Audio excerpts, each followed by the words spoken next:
Hello and welcome to this episode, this Central Triad. Now I can't say it. Clip.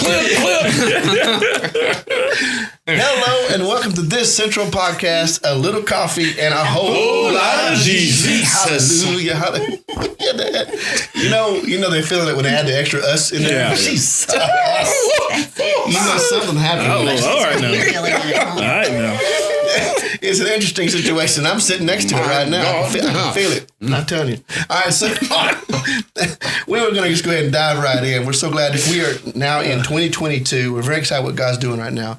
And this time of promotion, this year of promotion, God is speaking some powerful things, and we're grateful for what God is doing. And I'm expecting some even greater things to happen. And in our last conversation, we're talking about this tower of the flock, this being 1,000 steps away, this tower of Migdal Eder. I think it's also not pronounced Migdal Eder, Migdal Eder. You know, that part is up to you to figure out. But I know how the words are spelled. I'll just leave it at that. So it's the story of Mary and Joseph as they are at this point of giving birth, right? And they arrive in Bethlehem to pay taxes. That's their hometown. And it just so happens to be also the hometown of King David. The hometown, it's the place also where Jacob buried Rachel. It's this location of 53 generations building up to this one moment. You're talking about really just staggering when you think about it. But at this area where they kept the sheep, this massive field up there with a flock, with the tower of the flock on a hillside right next to it, so they can watch over 250, 300,000 sheep at a time. And these were special sheep. These are the Levitical shepherds guarding over the sheep that are for temple sacrifice. The cream of the crop. The cream of the crop. These are the best of the best. These people are specifically made. And at this tower, when they would give birth to the lambs, they would come in and a special ceremonial chamber there that was ceremonially cleaned and prepared for this. They would birth the lamb. They would birth the lamb and they would examine it. Mm-hmm. Is it spotless? Is it perfect? And if it is, it's wrapped in swaddling clothes to protect it for sacrifice. So this is the place, we believe, where Jesus actually was born, because they went to the inn. There's no room at the inn. And just 1,000 steps away from where that downtown Bethlehem is this tower. Mm-hmm. And so here we find Mary and Joseph now inside of a tower in the ceremonial chamber, giving birth to the King of Kings and Lord of Lords, but most importantly, the perfect sacrifice, without spot, without blemish. And he had no sin in his life. Mm-hmm. All the way to his crucifixion, sinless. And it's not upon his crucifixion does sin enter his body. In other words, he dies for all the sins of mankind. So everything was laid upon him at that point in time. All sickness, all sin, all disease, all mess. And there's one point in Scripture where it describes he no longer even looked like a human man anymore. He was so distorted from the beatings and from the attachment of all the stuff of a cursed world. And so that's what happened on the cross. So you have him. So when the angels appear to these Levitical shepherds and say, hey, there's one being born tonight. Mm-hmm. You will find him wrapped in swaddling clothes. That's what they did every day. They knew what the swaddling was. They knew the place and they ran to it. And that's where they find Jesus at his birth. So that's a powerful change of the whole story, right? Yeah. In a certain degree. I mean, I had this nasty little manger scene always set up, and now I've got this other visual. It was still, barnyardish because critters were still brought back and forth. Because it's made of stone. Right. So that's also because people live in caves. It had a unique chamber in it for a particular purpose. Right. Ceremony set up. And so we were talking about this last episode, so go back and watch the episode prior to this. You got to catch it. You want to go watch the sermon. And that was, do both of them. Away. And that was on December the 12th. December the 12th. It'll be on our archives there, December the 12th. 1,000 Steps Away, I think it was called. Yeah, 1,000 Steps Away, December 12th. You got to check it out. But the thought hit me. Y'all were talking about this just a few minutes ago in the last episode, which happened a few minutes ago here. We are moving through time. You brought some great points up, and something hit me while you was talking about that. When they get to the end, right, there's no room. We don't know the whole story behind why there's no room. Here's what we do know. That everybody else in that hotel was more important than the king outside the door. Mm. To that innkeeper, every human being in that room was of greater value because they had a reservation, they had the money, and they were in place and position already. And he could not, in all honesty and fairness, as a man, see that what's inside this woman is the greatest king to ever live. but what's in my hotel is the most important what's in his hands versus what is set before him. Come on. So I just wonder. But did he not direct them? He just said, no. He just said there's no room in the inn. And he said there's a stable. A stable. He pointed towards stables. So now there were stables around this tower. That is true. And I don't know if he was sending them to that tower, because if he was, the scripture didn't really say he was sending them to the tower. He just said the stables. Right. So, again, you're talking about a woman about to give birth. I know. He's sending away a pregnant woman. I know. Send away a pregnant woman because who you have in the building is greater. I'm just thinking, whenever it was time for me to deliver, I was delivering, and I didn't care if it was in a foyer, if it was in a stable. I'm going to do it right here in this lobby. Because time had come. Call the janitor. She was much more polite than I would have been. Hey, and that's true. Maybe he even saw, this is about to get messy at my end. Uh-huh. I'm about to have to go in and clean up a whole room. Yeah. Because I've witnessed a birth twice, and there ain't nothing clean about that process. And maybe that thought crossed his mind. Maybe he didn't want to get involved. It's just better for me in my business if I just kind of step back and redirect. So how many times have we kindly, in our lifetimes, kindly moved the perfected will of God away from us because what we had in hand looked pretty good? Yeah. That's a good question, because it happens. I think sometimes we look at doing good is good instead of doing what's right. Right. We be good, but what's right. That's a big thing. I know some people like, what? No, being good is just not good enough. Right. Doing the right thing. Being the right thing. It's the harder thing in most cases. Well, and allowing God's will to come to fruition in your life is also uncomfortable. Yes. Oh, it causes you to stretch who you are as an individual, what your thoughts are, the way you see things, the way you hear things, the way you understand things. It's not a comfortable process. Giving birth, I've watched it twice as well, I can only say that it does not look comfortable at all. It wasn't comfortable for me when I thought my hand was getting ready to be broken as well. But as she's squeezing. So it's an interesting process there. But it's getting, allowing yourself to become uncomfortable, understanding that where you're going is just going to blow your mind. Right. What God's wanting to do within you.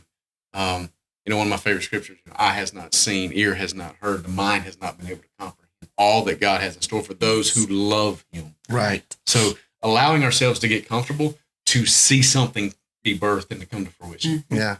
I thought this hit me because we went to Israel, and in Israel, there's lots of places where Jesus was supposed to have been and supposed to have done certain things. And at these locations, they built big churches over them, right? And they have declared this was the room and that was the room. And quite honestly, who knows? Most likely not, right? I'm not knocking it. I'm just saying most likely not. My wife made a great statement one time. We stayed in one of the buildings where he was supposed to be born. No, where he was supposed to have died.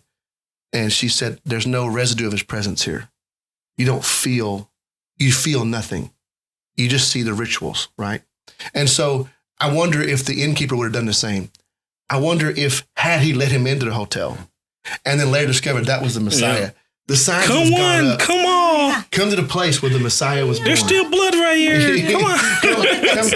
come touch this spot where he, and possibly could have taken away. Oh, it would have cheapened it. It would have cheapened it, and it felt cheap. Even though these buildings are ornate, and there's been millions of dollars over hundreds and thousands of years to build these buildings over these locations, these sites, to bring people in. In some degree, it's a good thing because it keeps the memories up there. It keeps it's honorable. Yeah. And in other ways, you can see where it's just that's not it. When you go to other locations like the Garden Tomb, you go, whoa, this you feel this, you feel this. Yes. This is powerful. And so it is interesting how that could have played out. How that innkeeper could have made it a thing. Mm-hmm. I want to retouch that and probably be the instigator here. Take my husband's spot. How many times have we been in the position of the innkeeper? If you were possibly in the mindset, I just don't want to get involved. It's going to be a little messy. Yeah. And surely somebody else will take care of them down the way.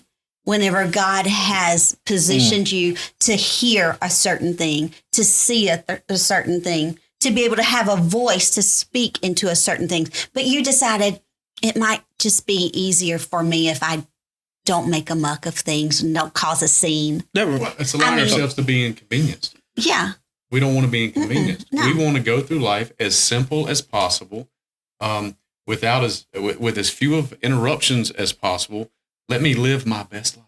Oh, yes. You know what I'm saying? Let me do what I can do. All the things I want to say right with now. no interruptions. Okay. And the Lord's saying, you know what? To do my will, it's going to interrupt your will. Exactly. I mean, it's like Jesus in the garden. That is it He said, there. I don't want to do that. But nevertheless, not my will. Right. Not my will, but thy will be done. And if you're Christian, that's what you're praying for anyway. You're praying for his will. You know, you think about what but we when pray for. How many times do we mean it? Right. That's what I'm saying. Then when it happens, then we're like, I want my will to be done. You know? That wasn't what I had in mind, Lord. Right. Did you have to do it that way, Lord? You know what thing I'm saying, listen to both of y'all, is that the birthing process is no easy way out. Mm-mm. And throughout life, we can get inconvenienced. Things like, hey, let me do this. It's still in good, but won't right. So let me do this, get the easy way out. But when a woman's pregnant, there's no thing come to mind like, this is going to be an easy way out. It's coming out, you know? Yeah, right. And once you get to that birthing process and spiritually, it has to come. It's no easy way out. Wherever going, you got to keep walking. You got to keep 1,000 paces. Got to keep going. Got to keep moving. Because the birth is coming. That place of birth was the perfect scenario because what was in there was for ceremonially, was for the ceremony. He's so intentional. The blood Everything that you was do. shed in that birthing time. No, it wasn't his blood. I understand that, but it would have been treated as such had it been handled anywhere else. Yeah. You know, the precious moment of that, all that process of birthing, and yet it's just in that room where this is where the perfect lamb is born, right? So you said it in that sermon. You said what God had set in order was so much more detailed than we could ever imagine. Oh. I mean, your sermon brought that to life. Mm-hmm. It made it a tangible understanding of the preparation for the perfect sacrifice in the perfect place. Mm-hmm. Yeah, they were in the right vicinity in Bethlehem at the innkeeper's place.